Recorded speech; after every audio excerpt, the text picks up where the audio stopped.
this art we're making. We're making art. Yeah, we're making high art. High art. From Inquisition to Eurovision. Sorry. Actually,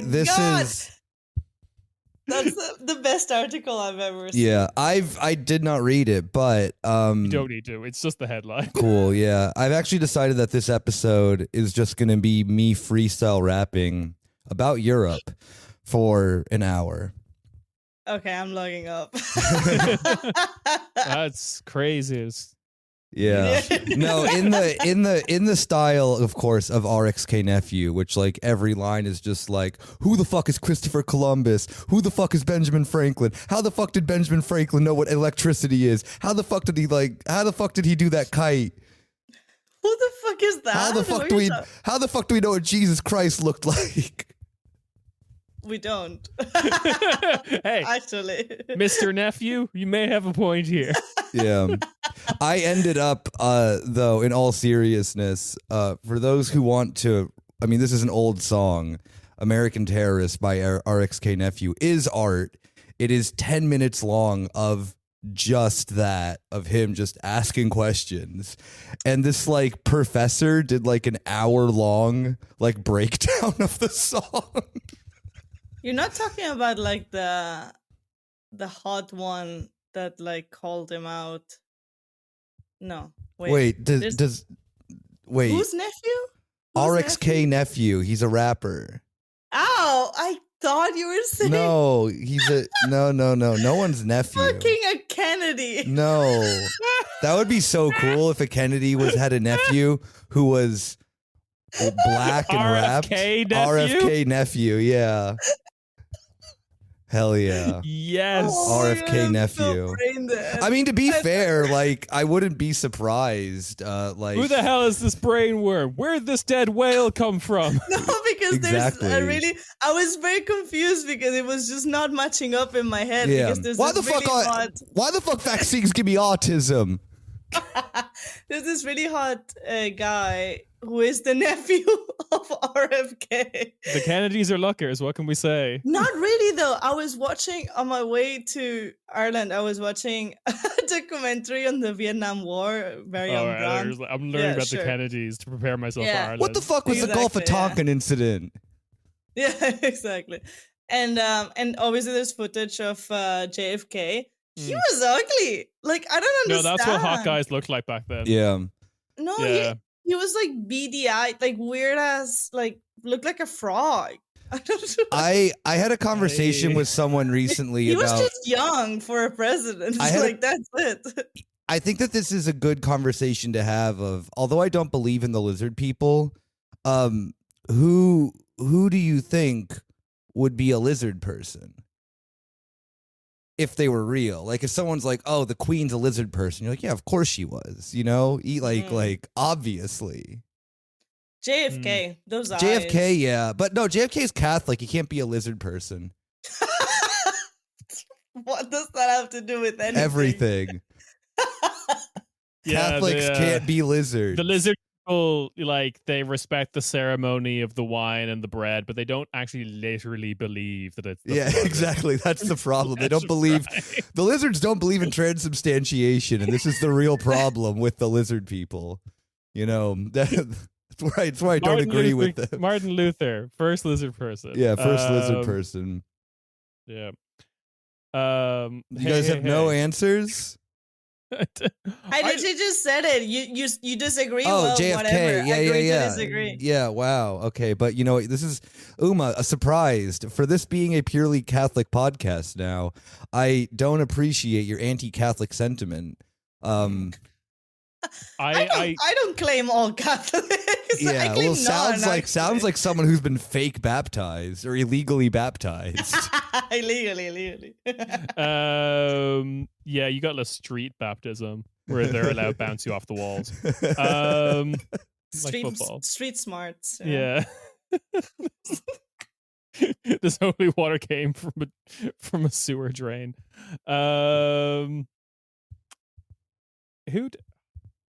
H.W. Bush. Oh, lizard person. Oh, yeah. 100%. He's very lizard-like. He's very lizard-like. Yeah. Watch, people are going to be like, Corner Späti, Berlin's most popular anti-Semitic left-wing podcast.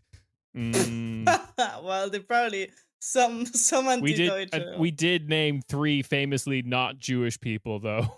It's like, who are the lizard people? Yeah, exactly. Like, I think it's just well, apart from Uma's deviation, we did go with 2 very Protestant figures, the Queen and one of the Bush family. Yeah, former head of the CIA, George H.W. Bush. That's very mild-mannered New England Protestant. Yeah, very lizard like occupation. He'll never swear at you, but he's killed more people than you've seen. Oh yeah. Yeah. Henry Kissinger cannot be a lizard person because he's Jewish. Yes. Yeah. Agreed. Anyway. Only Protestants.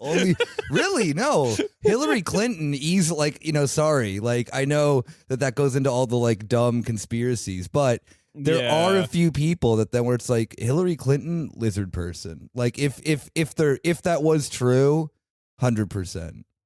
I'm assuming this is kind of have to be part of where this conspiracy comes from, is just seeing a bunch of people who are like, maybe it's like that disconnect between like media and reality, because everyone in movies and TV is so beautiful, and then when you actually encounter people in real life and politics, they're just like, oh, this is you must be some sort of lizard person. You don't look like you don't look like the president from the movies. Yeah, I guess it's kind of like a part anti-Semitism for sure. The whole like the Jewish lobby controls everything or whatever, and then part like distrust of authority, like authorities. And instead of being like, maybe I should be a communist or like anarchist, even they're like, lizard people. Yeah, that's exactly. Or like, why does Antarctica have a treaty with all nations? Makes you think. Yeah, it's the ice wall. It's the ice wall.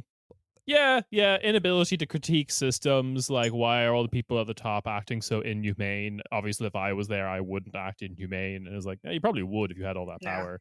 Yeah. Or if you were a lizard. Yeah. Or if you were a lizard. It's the only explanation.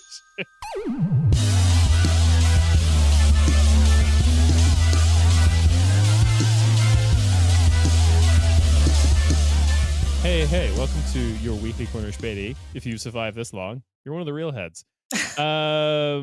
We've got some stories for you. We've got some topics to discuss. Namely, towards the end of the episode, we will be talking about something we talked about last episode, but is now becoming more aggressively apparent, which is like Germany's U-turn on Israel. It's like it has its like blinker on. Yeah. It's not a U-turn yet. Yeah. Asterisk. Yeah. It's like, but first, we've got some French updates. We've got, hey, we should drop how like France made a sound. Like what? Yeah. Oh yeah. They made like a branded sound. Yeah, which is just like dun dun dun dun dun dun dun. It's like the first couple of notes. Yeah. But it sounds like it's like a telecom thing or whatever. Because it's very neoliberal. Like people are like, oh yeah, in branding, some really big brands have sounds. Like everyone could probably recognize like the click from the Switch. Like Nintendo Switch has that like click sound. Or the dun dun from Netflix. Yeah. I France should get like the Xbox startup screen as no the very first one, like the original Xbox. I don't think I know that one. Sorry. But no, France. Have you seen their new ad campaign for France, which is iconic? It's out of all the countries, realistically, it has a pretty strong brand. I don't know why you need to do more. Yeah, well, they made like a video of just like things that are French, and it's like France iconic, make it iconic, and it has this like horror, like that is the voice is very bad, and it's just like there's things that I like don't need in it either, like France going to space, like. I didn't even know that they had a space program. No, they're not allowed up there. They're not allowed up there. Yeah, stay on. Yeah, France is strictly terrestrial. We decided in the 50s, space is half American, half Russian. We all agreed on this. Yeah. China's allowed sometimes. Nobody else up there, please. No, everyone is up there as a guest, and Katy Perry gets a bit. Yeah. That's it. Iconic. Iconic. Yeah, it includes like footage of those like, you know, special forces guys who were briefly converted to Islam so they could enter that mosque. I don't know, some French tacos, just a completely encrusted ashtray. Somebody get Ciarán a French taco. A million cigarettes. Iconic. Yeah. Otacos refuses to open a branch near me, and frankly, I think it would do. So Otacos is entering Germany, but they are literally like foot soldiers from World War I. They are coming from the French border and moving slowly through the country. I think there is like an Otacos in like, you know, Cologne and like Stuttgart and stuff. It's going to take a while before it gets to Berlin. There is supposed to be one, but then like because some listener mentioned it and I Googled it and it's a fake. It's not fake, but it's a ghost kitchen. So you can only order it on like Vault or something, and only if you live in that neighborhood, obviously, which in Berlin it's just like it's too big. Yeah. Also, I want the real experience. I want to be in an Otaku. Yeah, iconic. If you open an Otakus in Berlin, everyone hired has to be French. Like, and just completely roll their eyes at you when you speak another language to them. Yeah, exactly. Yeah, including German. Absolutely. So this is what we want. The French decade solidly here. Corner Späti. We are a French podcast now. The podcast is actually in French, but because Pentecost is coming up, you can understand it because the Holy Spirit has given us and our listeners the gift of tongues. Yeah. So yeah, but I talked to God and he said I could build the Tower of Babel. Actually, yeah, I talked to God. She was French and racist. Yeah, well, it doesn't surprise. I talked to God and I regretted speaking to her. I am going to log off. You guys. Can we mention one actual news story? That was one. That French made a new ad campaign for France. Iconic. Iconic. But what was the actual one that you wanted to talk about? Oh, I mean, there's like, a lot. Yeah, okay. Yeah. All of French politics is just being plagued by teachers abusing their students. It's. Oh my God! Yeah, no, it was a doctor. Oh no! Like yes, that case came out, but there's the whole thing that's basically plaguing the French Parliament at the moment, where Bayrou, the current like French Prime Minister, was involved. The exact details, forgive me, but he's involved in a private school in the Pyrenees. No, he was like local representative for like this Pyrenees village that had a private school that was just abusing every student that was in there, like physically, like hitting the kids. And like it's been this really dodgy thing of like, oh, I didn't know what was going on, and then the paper trail comes out of like you were told about this constantly by like concerned parents and stuff. And and there's this, he's getting a lot of like protection in the French government because they kind of view him going away like the 12th prime minister they've had in like 2 weeks or whatever. They kind of view him being removed as like an existential crisis, because then either like the left or the far right comes in, or you'd have to govern with one or the other. Yeah, so there's that, and then there's also a more comical situation, which is the video of Brigitte Macron. I thought that's what we were talking about originally when you talk about. Well, I was making the connection between teachers. There is a. I made a joke and then I had to explain it. Is what happened there. Sorry. It's all right. Yeah, so. It's weird footage. Okay, so the context of this is Macron is traveling around Southeast Asia. Yeah, he was in Hanoi. They had just touched down in Hanoi, in Vietnam. Yeah, and it's a slapstick video because it's like the door opens, she smacks him in the face, in such a way that he then looks at the camera and then goes into I'm Macron on camera mode immediately. Yeah, but it's so weird because I was reading like the headlines. It was like slap, slap, slap, and I'm like, okay. And then in my head, it was like, okay, a slap is like on the side of the face. Yeah, like quick, it's not whatever. what that was it? It's not at all. It's just she literally just pushes his face away, like in a very weird way, and then he just realizes that the door is open and that everything was just caught. So he's like, huh. But he's just not like, because obviously it went viral, and Elysee had to put out a statement being like, they were just joshing around, they were just having fun, but he's deadly serious when she pushes his face. Like, there's no, if you're like bantering and roughhousing, whatever, you're like, ha he he ha ha, I don't know, like, yeah, yeah, exactly. my French banter laugh. Yes. And he's just like, it's definitely some sort of like weird, or like if it was, it's basically the way that he turns on a dime to like, his reaction, his face, his demeanor changes immediately. That it's like, okay, we know you're at the very least ashamed of this or do not think this should be on camera. Yeah. If you were roughhousing, you wouldn't care.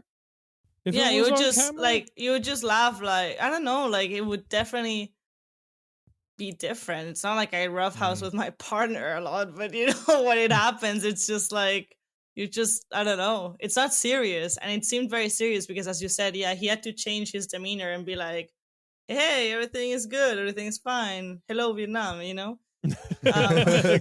morning Vietnam. Bonjour Vietnam. Yeah, exactly.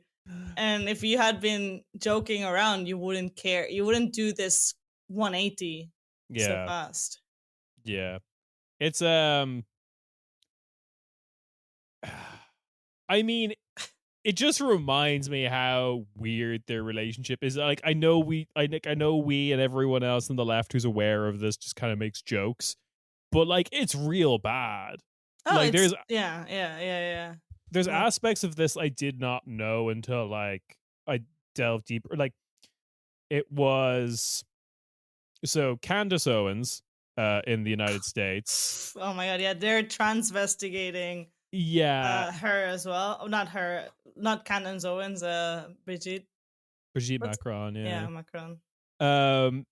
So there's that whole thing where she's putting out the story that like Brigitte was, born a man because her older her older sister died, and there was some sort of weird tragedy that like her mom didn't handle that well and just started dressing her son like her daughter. It's stupid.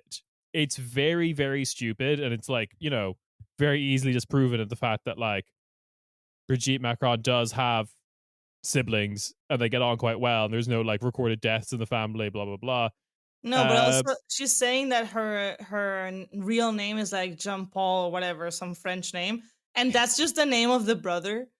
Like, yes, Who's that alive? Is a whole, who's alive? That's just another person.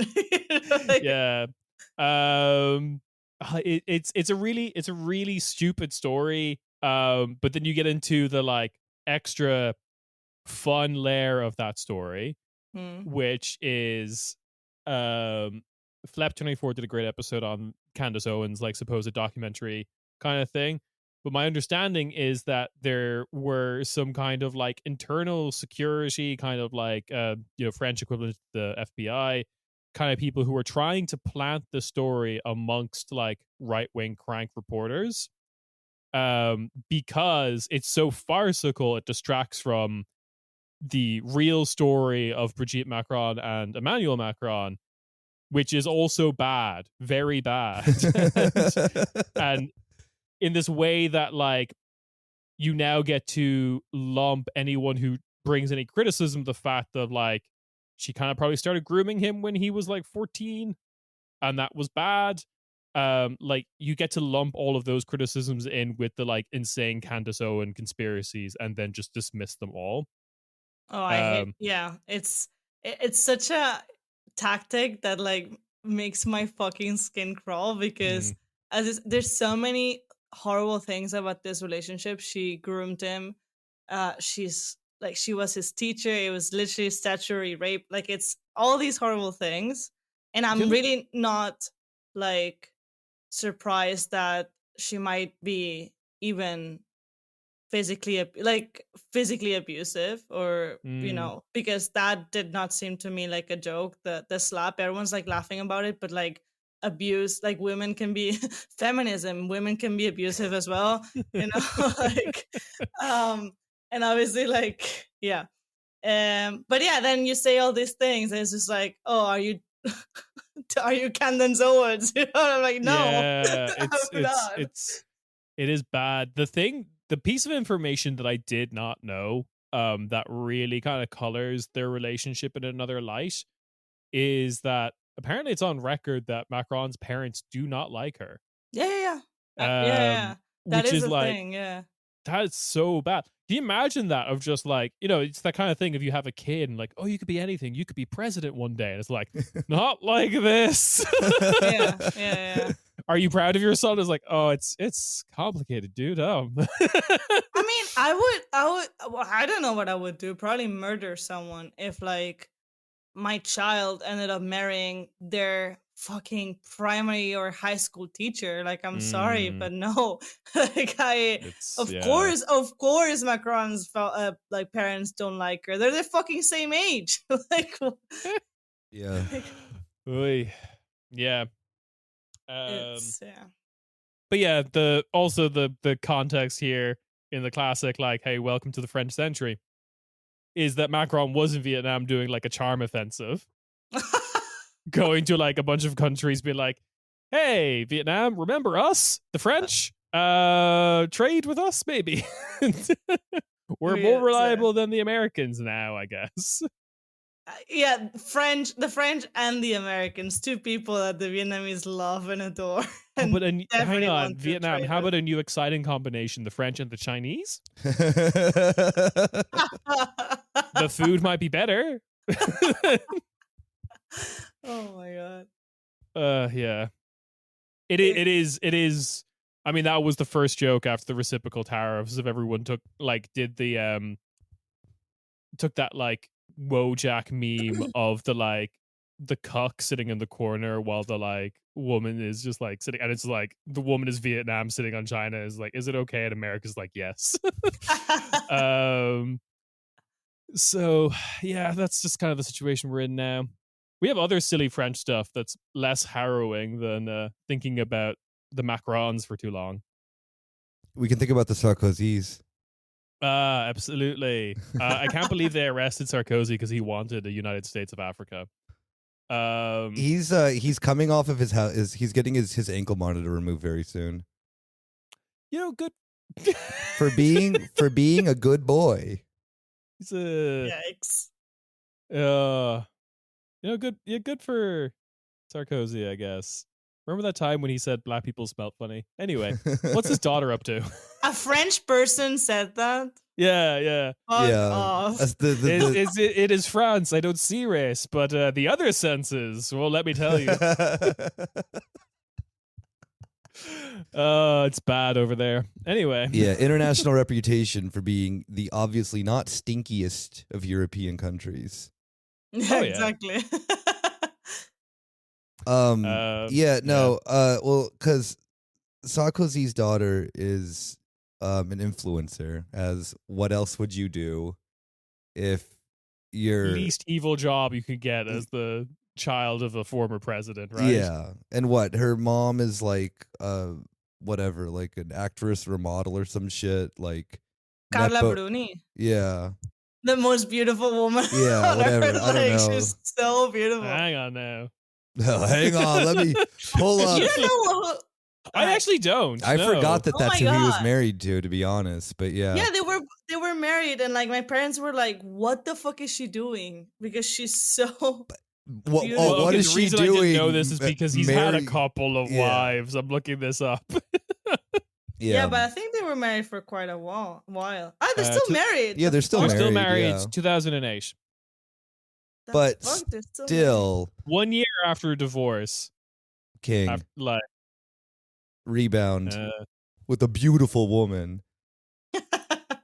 Yeah, no. So you're you know, when you're at that level of nepotism, your jobs are quite thin of influencer or I guess possible presidential candidate, which is what the son is going for.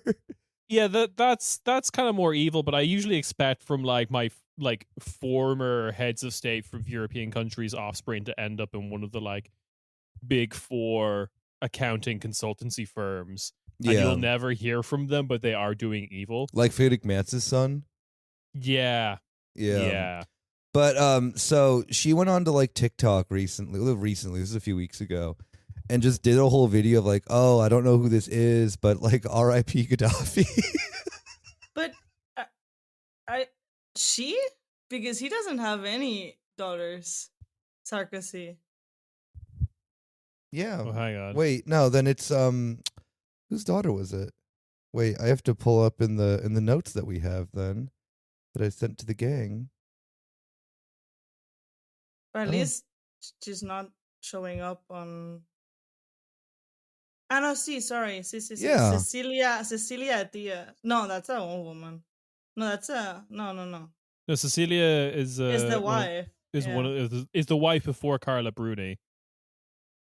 Yeah. Yeah, it's Sarkozy's daughter. Yeah. It's just like R.I.P. Gaddafi.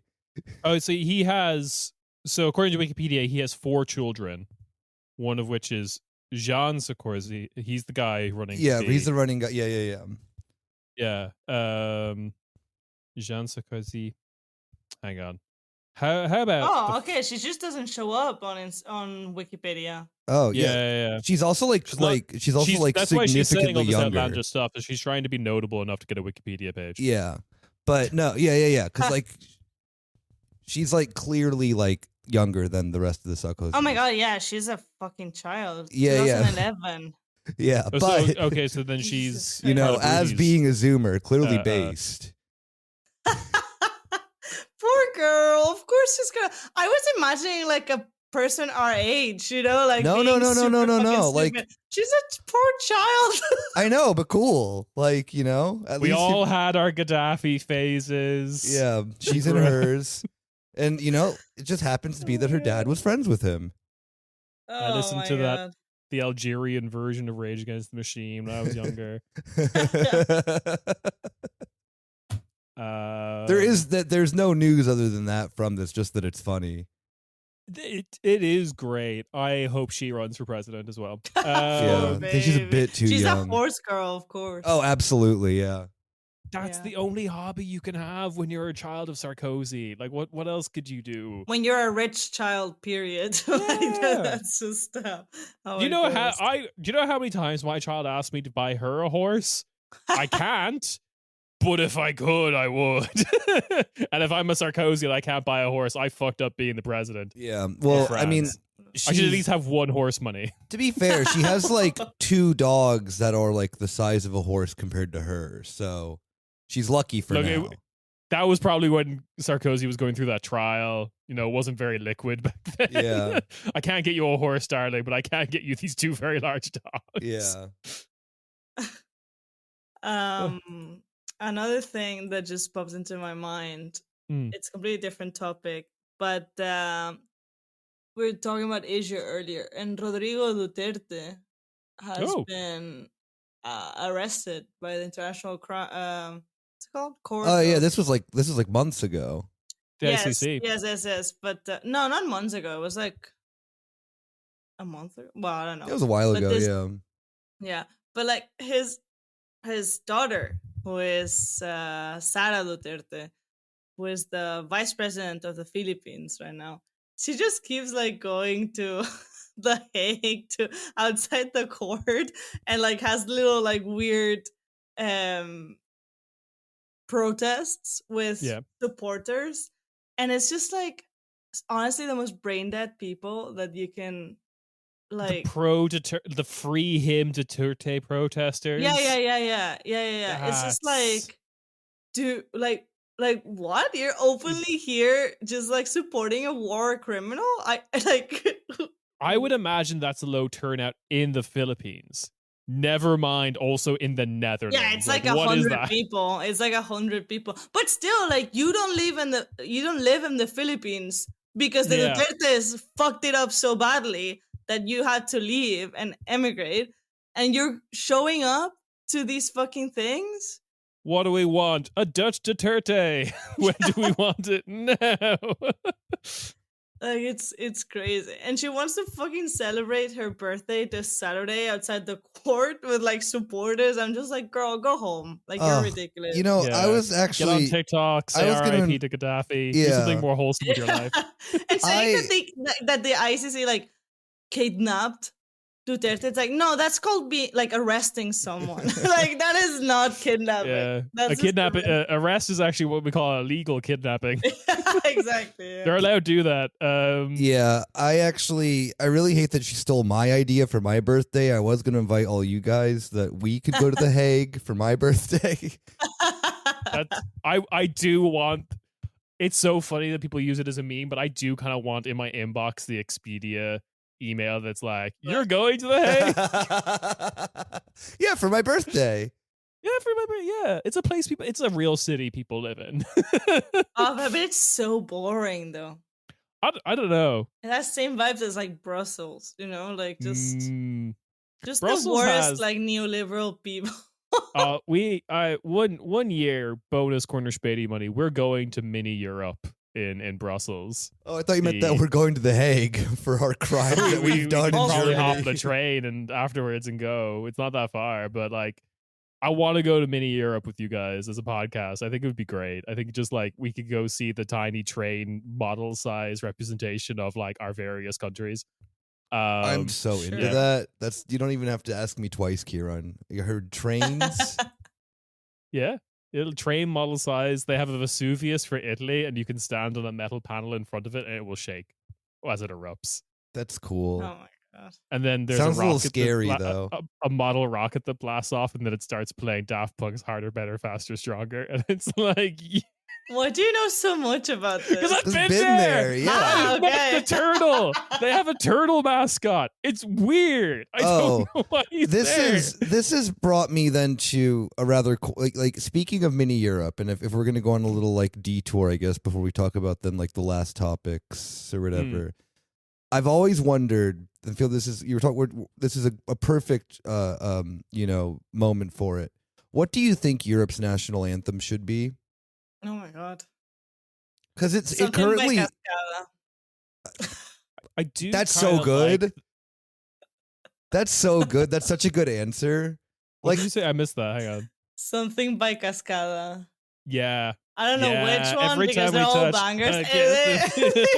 Yeah. Like a lyricless version of it.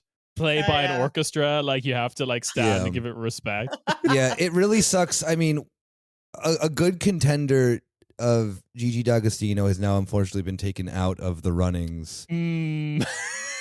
Although that probably will become the anthem the way Europe is going. But for the wrong reasons. Although it would be that would rock. Europe needs to like that's the thing is that sometimes Europe's very self-aware of itself with like the Rocket and Daft Punk.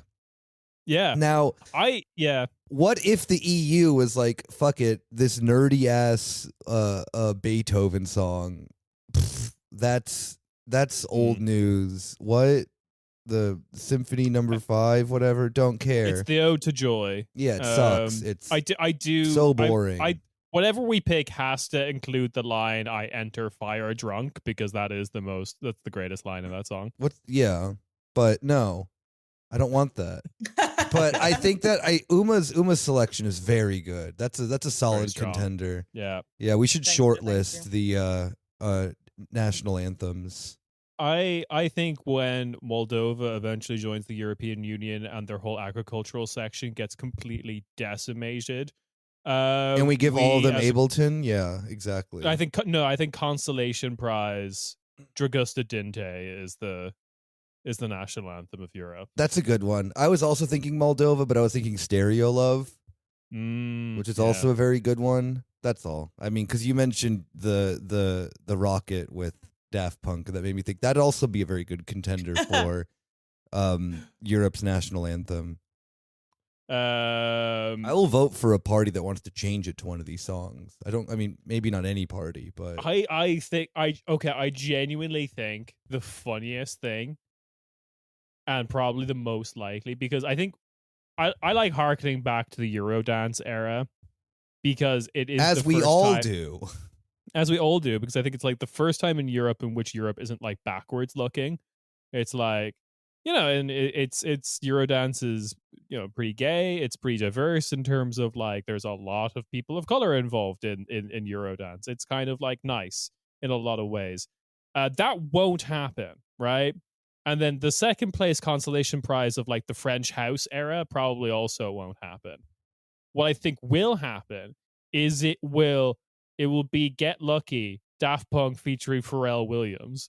And before every sports match, we'll wheel out Pharrell Williams in his weird giant hat to sing for the Europeans. They'd love it. They couldn't get enough of it. I think like it will just be like Ursula von der Leyen in like a booth. Finally, like Team Europe football has been made, and while the song is playing, while a bunch of ultras are in the audience baying for her blood, basically just like throwing chairs at the booth. Yeah, that's how I see it going down. Anyway, before we get to the main topic, I do want to address like one big thing that is getting like international coverage in a way that is giving the country I live in a little bit too much credit. Which is Ireland is supposedly, big old supposedly here, passing the Occupied Territories Bill. The Occupied Territories Bill was this thing drafted in 2018 that was like, it has wide support, and like pretty much all the parties in Irish politics in the last election campaigned on, hey, vote for us, we will pass this bill, which is anything coming out of the occupied territories, West Bank, Gaza, and East Jerusalem, is like complete trade embargo on in Ireland. And, this would have been a pretty big deal the way it was originally drafted.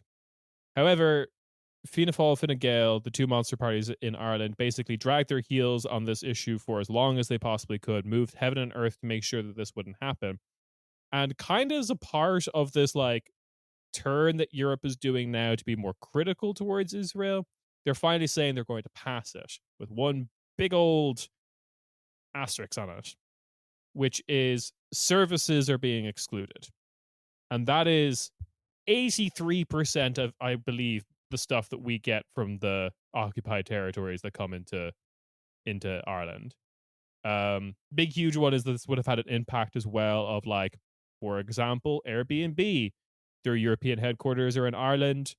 If the occupied territories bill was passed as it was originally written, they would have to stop putting, having listings in like the West Bank, basically, in like settlements and stuff like that, or face massive fines or like trade embargoes. So it would have had like a knock-on effect in like, the tech space and stuff like that.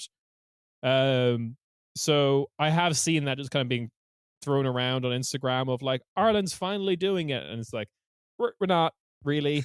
Yeah, I hate these things on Instagram so much because they do the same with Spain, and they give Spain so much credit as well. It's just like, no, it's still, they're still not doing enough. They're still not doing really anything. It's just stuff to make themselves look better. And the thing with Ireland as well, it's that because it, as you say, it was drafted or like written, whatever, in 2018, they have to update it because it's been a long time. They have to redraft it, rewrite it, have a look at it. And that's probably going to take until mid-July, which is when the parliament goes on summer break. So they're not even going to probably pass it or like have a look at it properly at the parliament until after summer break, which whatever, I assume it's like September, like with everything. Yeah, it's So so it's just like stupid. it's not even really happening, and everyone's fucking talking about it. Like I saw what's his fucking name, Simon Harris or whatever. Like Yeah. no, yeah, just talking about it. Like, oh my god, Ireland is, it's time that Ireland does this. It's like it's not even happening. It's not happening now. It is time that we finally go out there. I And, hate his voice. yeah. It's so It's Fine disgusting. Gael voice. They It all is. sound like It is, this. yeah. I think actually that it'll be really great that if we we help give Airbnb a big old blowjob. That would really Yeah. stimulate Yeah. the Irish economy. Yeah, and that's the thing, as you said, like there's basically no actual trade with the occupied territories. It's all services. Yeah, And they're not like, even gonna do shit about it. So not like physical goods. The thing they keep comparing it to is like when Ireland did this with South Africa back in like the 80s, but that was the trade with South Africa back then was primarily physical goods. It was like tropical fruit. Like famously, like Ireland's mangoes came from like apartheid South Africa. Yeah, it's really dumb. I mean, we have to talk about it in two ways. We have to talk about it in the way of like this. It is meaningful that this wouldn't have happened a month ago. That it kind of looked like what the plan was with the occupied territories bill, and we'll get to this when we talk about Germany, was to just indefinitely delay this thing and never do anything. But now there is some sort of need that we're still not entirely clear on as why all these countries are changing their tune, at least in rhetoric, to be more critical of Israel and try and do anything. The real thing to watch for anyone who wants to watch it is this week in Ireland, Sinn Féin is putting forth a bill to stop the sale of Israeli bonds in the Irish Central Bank, because apparently Ireland is the only central bank that allows the sale and trade of Israeli bonds, which are fueling, the genocide. So that sucks, right? Like I kind of thought you'd be able to buy Israeli bonds in like Germany. But apparently you have to do it through Ireland. So we I feel that this is yeah. I feel that this is like really similar to the fact of when I mean, from a country that then has a much worse reputation on Israel, which is the United States, when like very early on Brandon was like, oh, we're gonna sanction the the settlers, to then find out that like 80-something% of them have dual citizenship with the United States and can't be sanctioned by the United States. It was this very like meaningless sort of gesture. Or like, I mean, I feel like every country kind of has their version of this with Israel, right? It is like, whether it be on a lesser extent to Germany,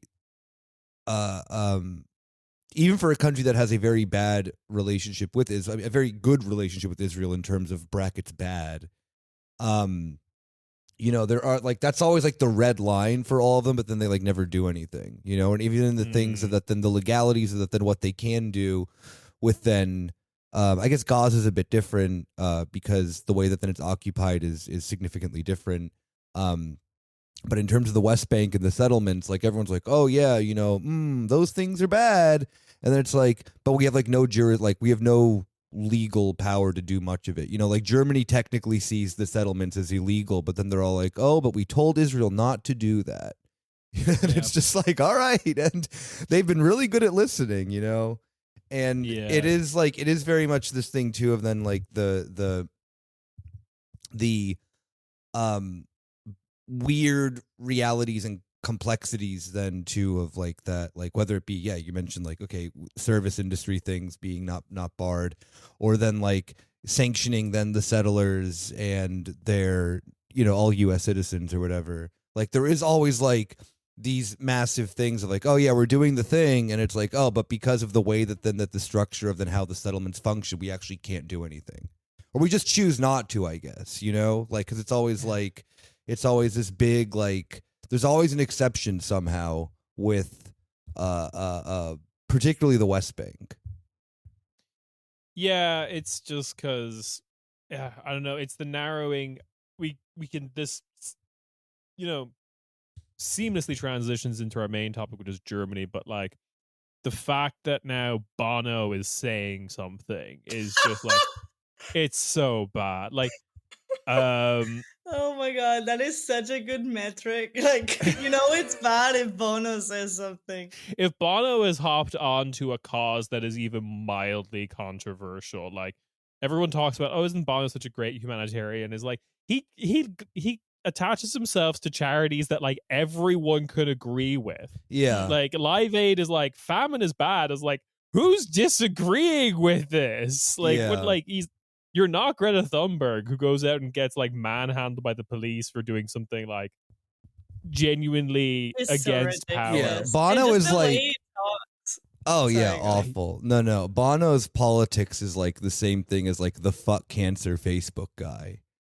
Yes. Yeah, Like- yeah. He is the like before Facebook, the fuck cancer Facebook guy. Like No, but all the celebrity, like the no hate, like yeah, bullying same campaign shit. thing. Yeah. It's the same shit. Like all those celebrities just like writing no hate on their faces, and that's just Bono all over. What It's is Yeah. the just the no way- hate campaign even for? I think it was Bullying. bullying. Yeah.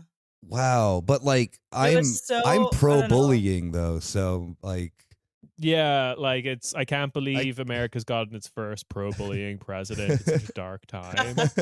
It's like yeah, like, welcome to my fundraiser against Frowns. Yeah. like- Yeah. yeah. But just the way that Bono talks about like the troubles as if he was there, and he's from like South Dublin. Yeah. Like you're the most privileged Irish person in history, and you're talking Yeah. about the troubles as if they were like happening in your backyard, as if you were in fucking Derry or Belfast. Like, what are you on Bono about? was there Yeah. with an AR-10. You just didn't see him.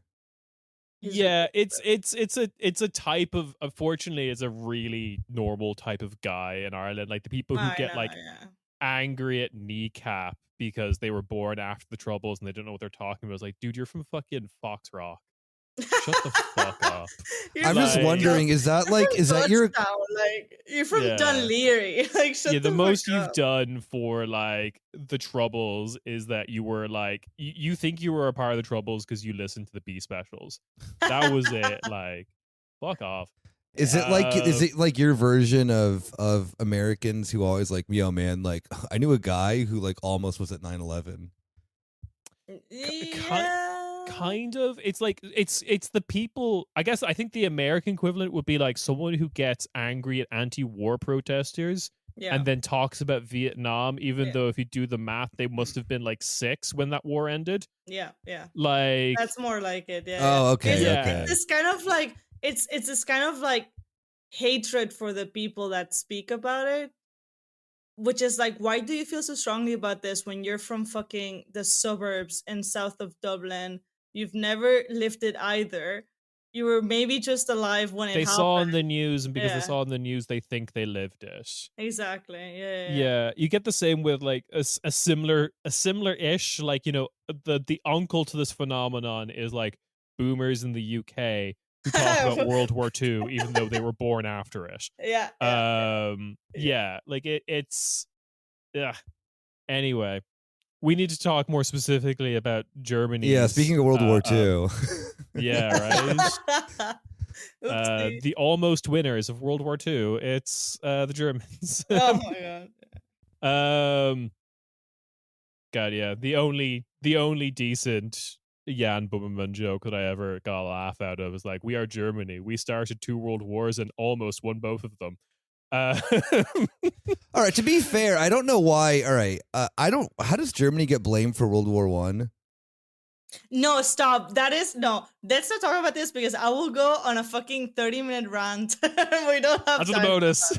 Yeah. We don't have time for that. Like No, no. agreeing with me or disagreeing with me? Agreeing with you. Like, Okay, why the thank fuck you. are they blamed? Yeah, I've. All right, no, I'm just You curious. know who was also asking this in the 30s? It won. No. a one yacht? Never mind. Yeah. A young artist from Austria. I'm clenching my ass so much right now. I know, right? Anyway, the Germans currently, I think, okay, let's start with Friedrich Merz and then move to the Greens, because the Greens are probably the most egregious to me. Friedrich Merz has basically said nothing. Like, basically what Bono has said, he's now taken on the, like, it's Netanyahu kind of angle. Like, it's just him causing it. Like, he finally speaks out with, like, the annoying lib opinion from, like, a year ago. Yeah. Then Friedrich Merz, he says this after Felix Klein's comments, right? Yeah, because Felix Klein kind of said this very... I don't even know really how to properly, like...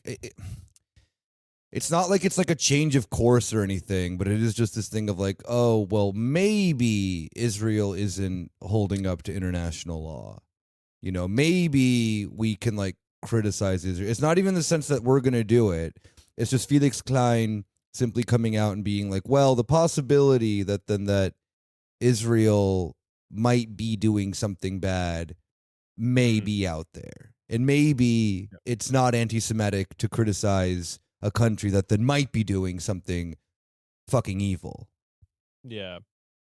Yeah, this is not like a run or walk situation, but the path is in front of them, and like what Felix Klein did was maybe like sweep some leaves away from the path. Yeah. He hasn't gone down the path or anything, but like this is a guy who a few weeks ago went to a bar down the street from me that has nothing Jewish about it and said because they got vandalized because they're an anti-Deutsch like a Zionist pro-genocide bar, that this is the front line of anti-Semitism. This man is insane and is also one of these, like, is he did he ever have like a fake Jewish streak, or is he? No, Felix Klein is no, sorry. I get them all confused because they're all just different versions of psychopaths. Felix Klein is one of those evangelicals that believes that all the Jews have to go back to Israel in order for God to kill them all, so that then Jesus can come back, which is not anti-Semitic. Trust me, bro. So we should make, for context, for people who don't know who Felix Klein is, or like the world that he's from. Der Antisemitismusbeauftragte der Bundesrepublik Deutschland. He is, in English, the Commissioner for Combating Anti-Semitism. Yeah, the anti-Semitism czar. Yeah, it's weirdly phrased. This is something that Germany has a couple of, because they have, he's like the federal level. Yeah, there's one for every Bundes. Well, kind of. You're allowed to get one for a state. Well, you're actually allowed to just get nutty with it, because like a handful of states have one, but not every state, and it seems to become entirely elective to get one. Berlin has two, because there's one for the state of Berlin and there's one for one particular neighborhood. I can't remember which one. Like I said, there's like no rules. It's just do what you want, have fun with it. But he's the most important. The reason we mention all of this stuff is because I believe it is the one for Baden-Württemberg, who like claimed to be Jewish and then proved that he wasn't.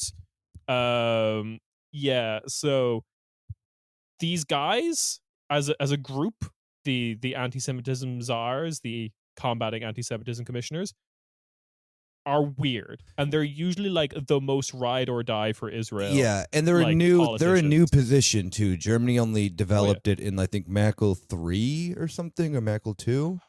I want to say like the first one was like the 2000s at some point. Yeah, like it's a Merkel, like it's the thing of in its creation, it for a country like Germany, I don't think that them having a role of like the combating anti-Semitism fella is maybe like the worst thing with the history of this country. It's just that then it has become just like the equivalent of just like AIPAC in the United States.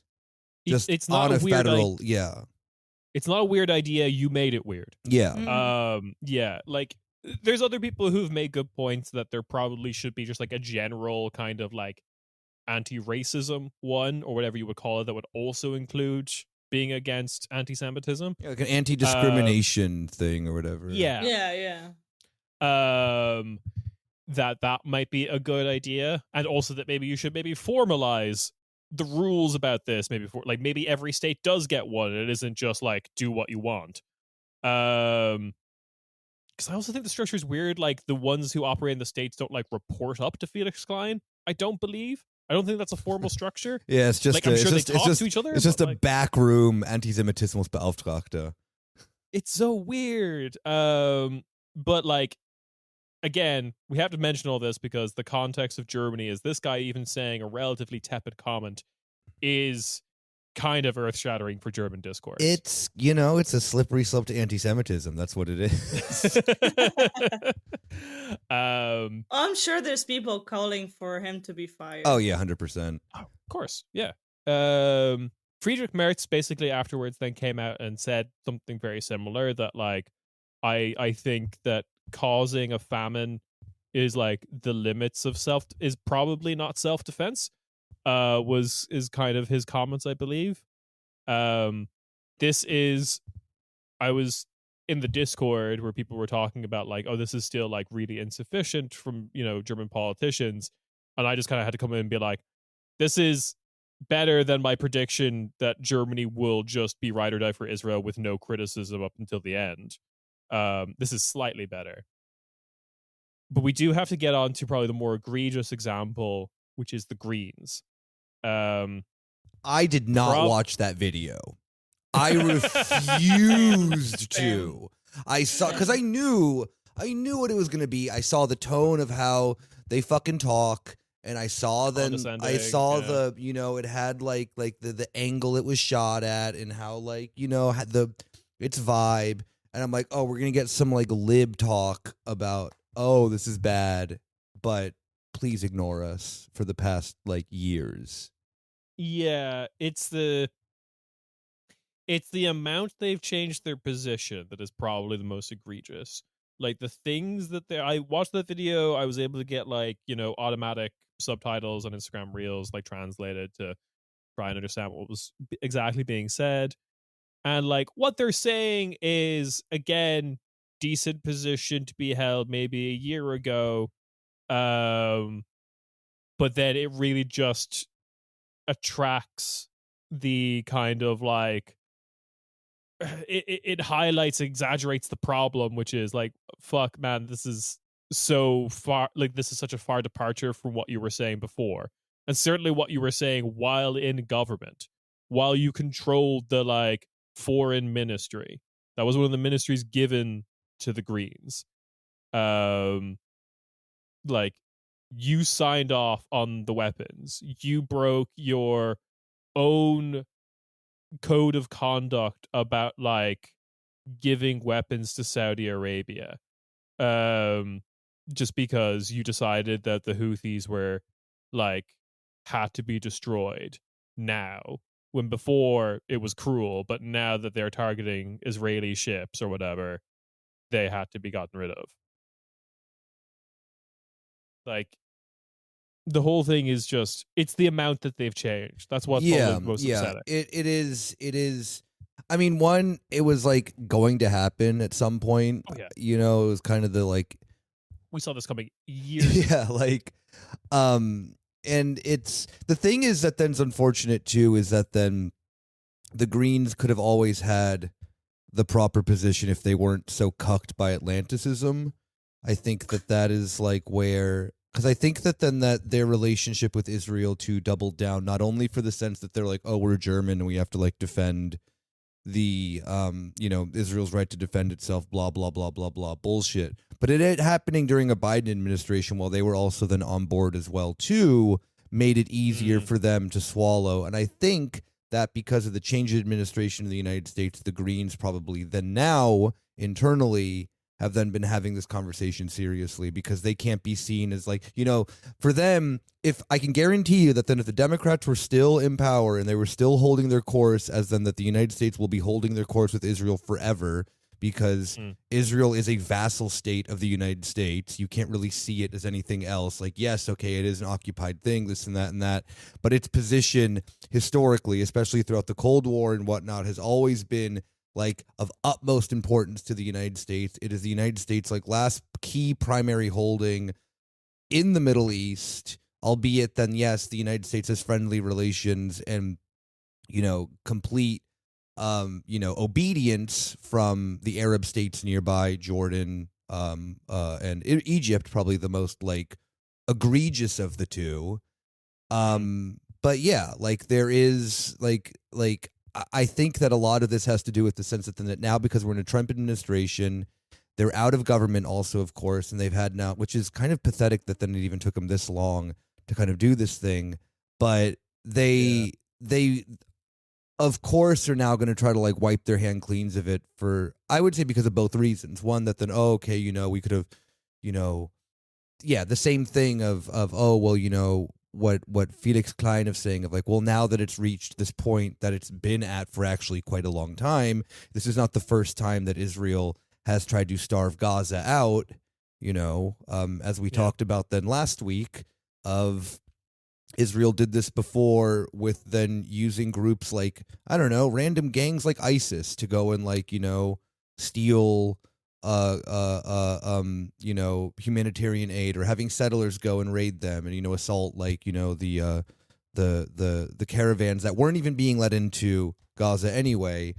And it's what now, because they're pushing people en masse to the borders and not letting them in or whatever, this and that, now finally it's like magically different. It's like, yeah, it's I think the theory that I put forward last week, and the one that I think I believe in more now, which is that some intelligence service in Europe has gotten wind that the ICJ are going to rule that it's a genocide. yeah. And they're trying to clean up their act beforehand, because this is the only explanation as to why we're seeing such like it's coordinated. Like Spain's tone towards this stuff has increased, as have other countries that are like kind of known as being critical, like Ireland, Slovenia, Norway, even though, as we were saying earlier, don't do enough.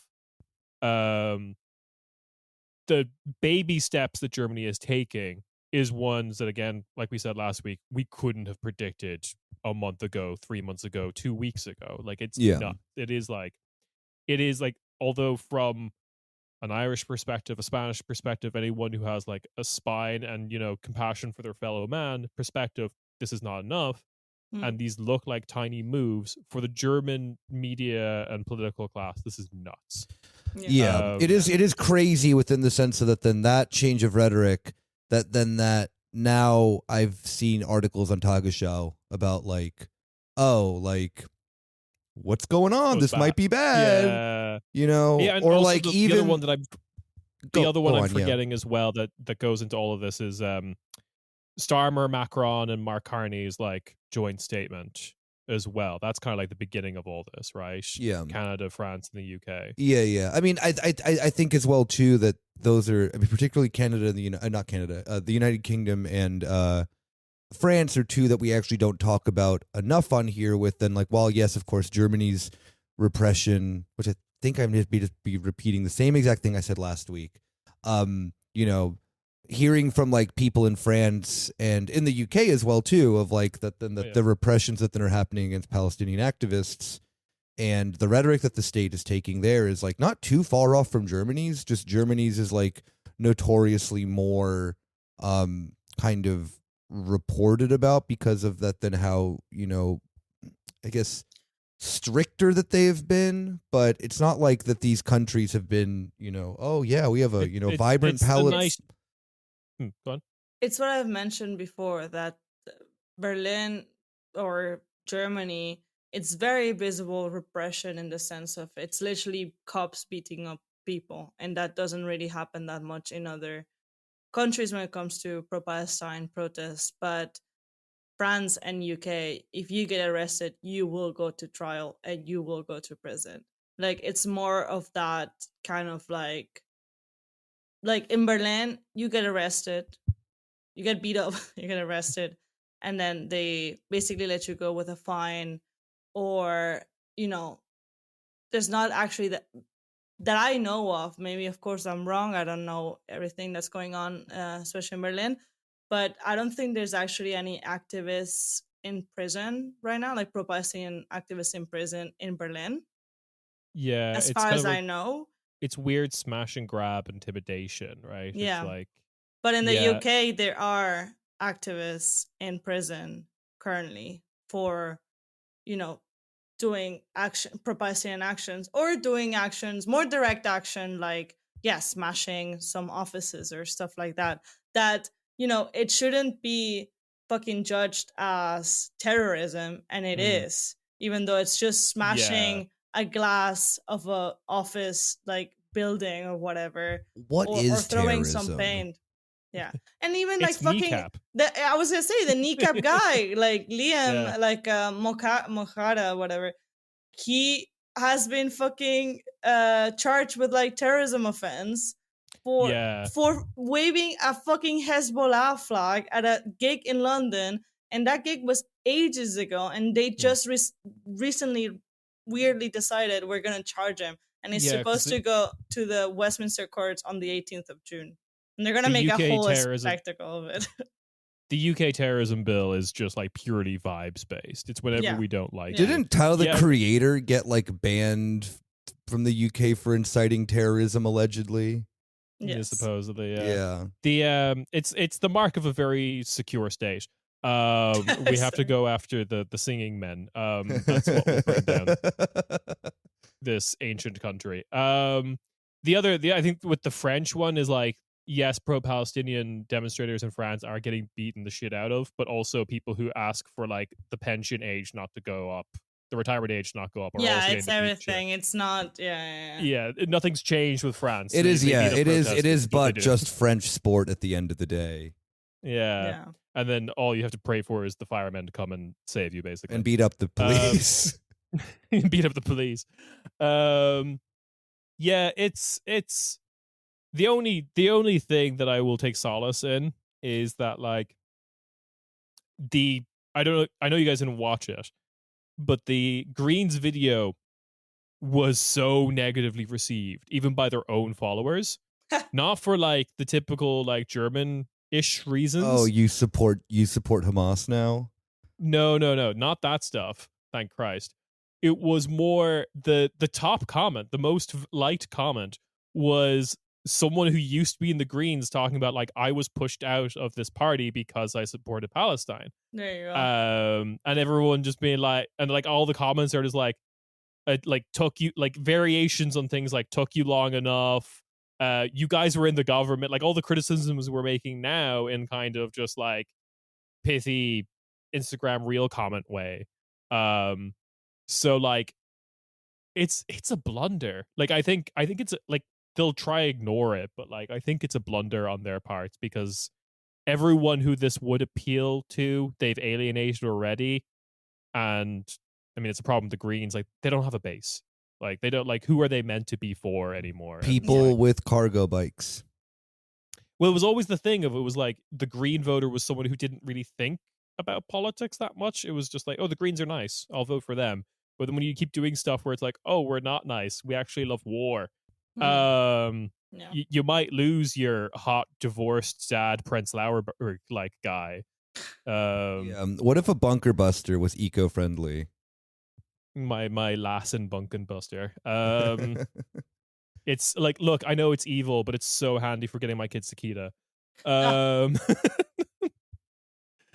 All right. With that, we will catch you on the bonus feed. Ciao, ciao. Bye-bye. Bye-bye.